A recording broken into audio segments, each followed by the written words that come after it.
So while I was at Bungie, I got to throw a build together with the new Nightstalker changes. On top of that, I got to combine it with the new artifact mods that are coming with Shadowkeep, which of course greatly enhances this build right here. Plus pretty much any build that is Arc or Void base is going to be pretty deadly next season. Now the way seasonal artifact mods work is every season we get a new artifact with a whole slew of different mods we can unlock. We can slot them in our armor pieces, in our weapons, and go to town with whatever build we want to play with. But at the end of the season, all of those mods go away and will be replaced with new mods in the season afterward. Think of this as a way to indirectly buff subclasses. It's kind of like Bungie's way of being like, that void subclass that you never really use, here's some mods that's gonna make it disgusting. Go crazy. Which is what we're trying to do in today's gameplay. Now this is a Nightfall ordeal, which means lots of beefy enemies. I'm gonna try to explain this build the best way I can, but there's two things working against me. Number one,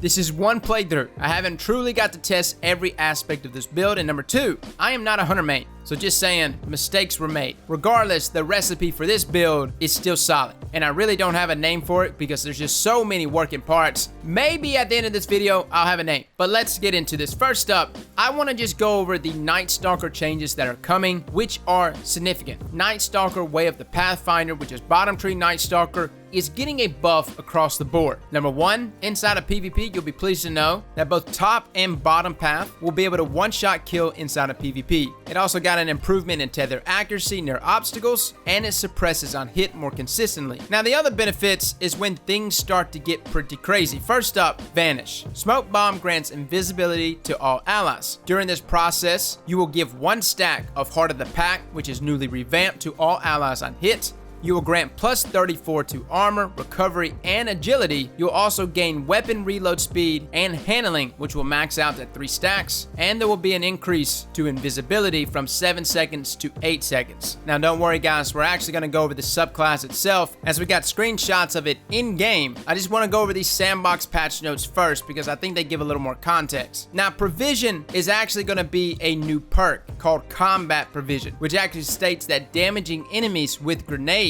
grants melee ability energy. Making allies invisible also grants grenade energy. Now the patch notes themselves state that smoke grenade energy, or your melee, will be regenerated 6% per damage tick. That means every time your grenade ticks a little bit of damage, you will gain 6% of your smoke bomb back. And for making allies invisible, for every ally that you grant invisibility, you will gain 17.5% of your grenade energy. So essentially, if you throw a smoke bomb on your entire fire team in like a raid, you pretty much got your grenade back, or damn near it. Which may not seem important, but again, as we get further into the actual build here, you will start to see more and more of this nasty. Now, Mobius Quiver itself actually looks different than what it looks now, as it states that fire Shadow Shot multiple times in rapid succession. Shadow Shot deals massive damage against tethered enemies, and defeating tethered enemies creates orbs of light and grants nearby allies the Heart of the Pack buff. Heart of the Pack has now been added to Mobius Quiver to, of course, make room for Combat Provision. I do want to mention that in the patch notes themselves, Mobius Quiver will allow for super orbs to be generated by killing tethered enemies, and simultaneously it will be granting Heart of the Pack for all of your allies. Which again, Heart of the Pack guys, grants weapon haste, which is that increase in handling and reload speed,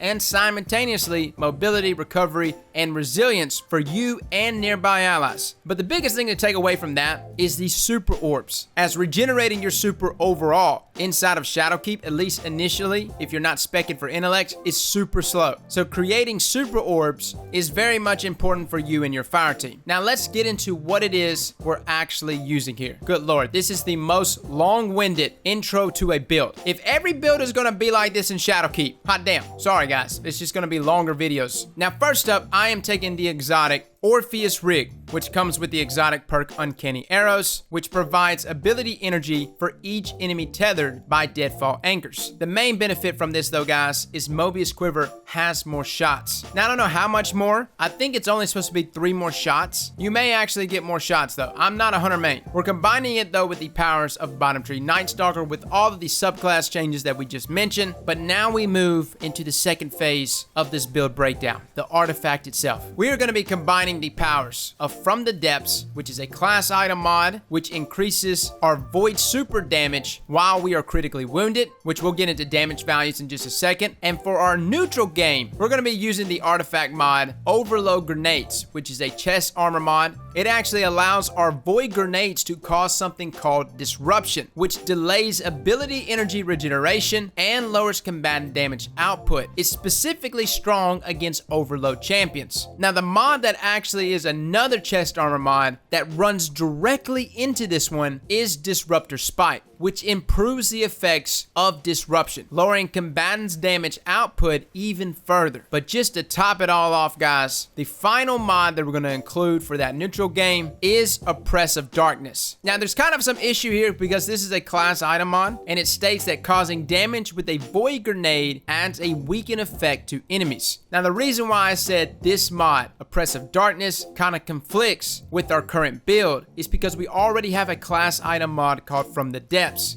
which has a cost of 5. And as you see there, 6 plus 5 is 11, which is one more than 10, which means we cannot slot both of these mods together on the same class item. Now, originally, I was just gonna slot this in 2 different class items and just swap on the fly. Unfortunately, Nightfalls have locked loadouts, or at least the Nightfall ordeals. So at least in the Nightfall, you are not gonna be able to swap out these 2 different things, but having both of these available to take advantage of when you wanna use your super, or when you wanna take advantage of your neutral game to its fullest, will probably be the best route to go. Now let's talk about super damage in general. First up, Mobius Quiver with Orpheus Rigs allows us to shoot Shadow Shot off a number of times. But just collecting data here, our initial shot damage is 1,336, with the follow-up shot being 6,679. That damage just got increased 5 times. And just to double check, our damage value here was 7,916 and then increased to 39,578. So both times, we're looking at like a 4.99 times increase, or just pretty much a flat 5 times increase in damage. Now, as far as how much our class item mod From the Depths increased our void super damage, I'm not sure. I could not get an accurate read on this, which is super unfortunate. But while you are critically wounded, you'll see the status effect From the Depths popping up on your screen while you are using your super. Now, it doesn't look like there's a timer. It looks like it's constantly refreshing, which means, to me at least, that the moment your health surpasses that critical zone, this status effect probably goes away. So it's not like a timer. It's not like one of those things that as soon as you get to like critical health, you simply pop your super and voila, you got your buff. I don't believe that's the case. Although this is with Shadow Shot, so it could work differently. We'll have to try this with another super though, specifically something like Sentinel, to check and see if that status effect stays even after our health regenerates. And this may actually go against supers that actually regenerate your health, as this would conflict with this perk. But even like super versus super battles, this can be a mod that you can take in something like PvP, say with something like Spectral Blades. Depending on the buff that it gives you, it may have the potential to allow you to one-shot swipe other supers with something like Spectral Blades. This is like one of those mods that can be used in a panic scenario and actually pay off. It's kind of crazy. Overall, guys, the Nightstalker changes here are pretty nice, and I actually think it's going to give you a reason to use bottom tree Nightstalker in PvE. The super regeneration that you give your allies with the super orbs, the neutral game there with Heart of the Pack, and the ability to grant it